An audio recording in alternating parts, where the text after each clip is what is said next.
Asha. Rarut. Ndicara. Ndamaze indwi zibiri ndondera inzoga mwese ndababura. Basi ndabe ko nibo batwara sigayo basi. Yo.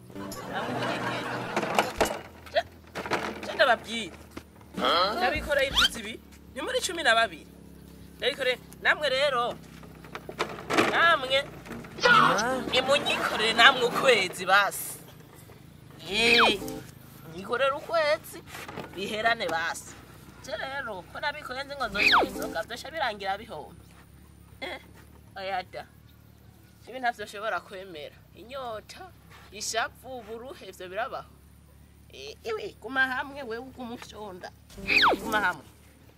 Ngaho ushobora kuba ari bo abitumye wa musteri we. Ngorane kweli. Tenda kwiye kurondera hantu. Mugongo. Ibiki. Nibiki. Yevyo nibikuri. Mwe ni moto. Yewe birakura. Nembe nkubatse. Nibiki. Henze ngo nikaratu y'amafana. Ni inzoga nzaniye. Niho zabuze shaba kizwa musigaye muzi. Ndeka je ndi ku kivi. Niho zabuze. Ku kivi. None uriko ngaho uri kugira. Iki ni gihano. Ivyo nibi. Natsikoye indwi zibiri none nanje reka rero zinkorera amezi 2. Mugongo. Ngo mutisha avu kwayo macupa akugenda gutisha avu muri braro. Nawe yanyikoreye ya. Yanyikoreye. None mugongo be nkubatse. Wewe watanguye kunywa inzoga cyane. Jewe. Aho mbere yo mukitswa. Aho mbere mukitswa. Yesu we. Aha. Niho zabuze. Aha zigomba zinyikorera ukwezi kose.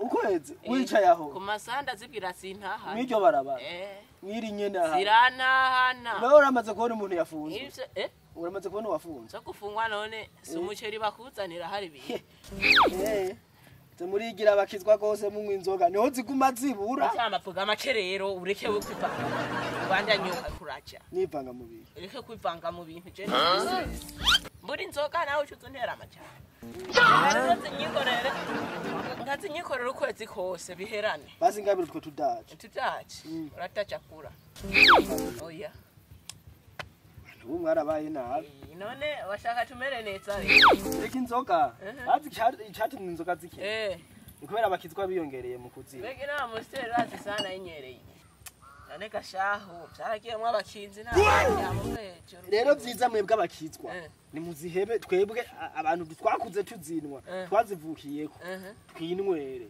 reka natwere telefone yarakuze telefone y'inzoga none kubera ikifana zidakena hakena musteri ifana banywa n'amajini biki ubu numukena ziganwa musteri ngo niyo nzoga y'abagabo reka mukutsimu ntabiriyo mukutsimu ntabiri nta myaka ija ego akana nakagutse 200 n'ijana 200 n'ijana Yesu we mugongo nari mfise yandi 200 aha rero jewe ngoma manda ikatishe ngoma manda ikatishe usazi ufata kuri ayenda mikroche we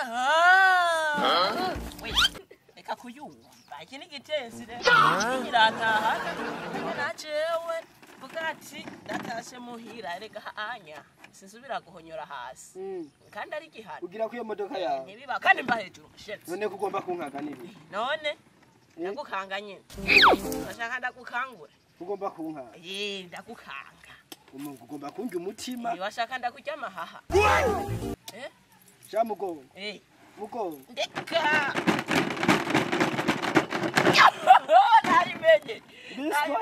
nayimenye. Wow.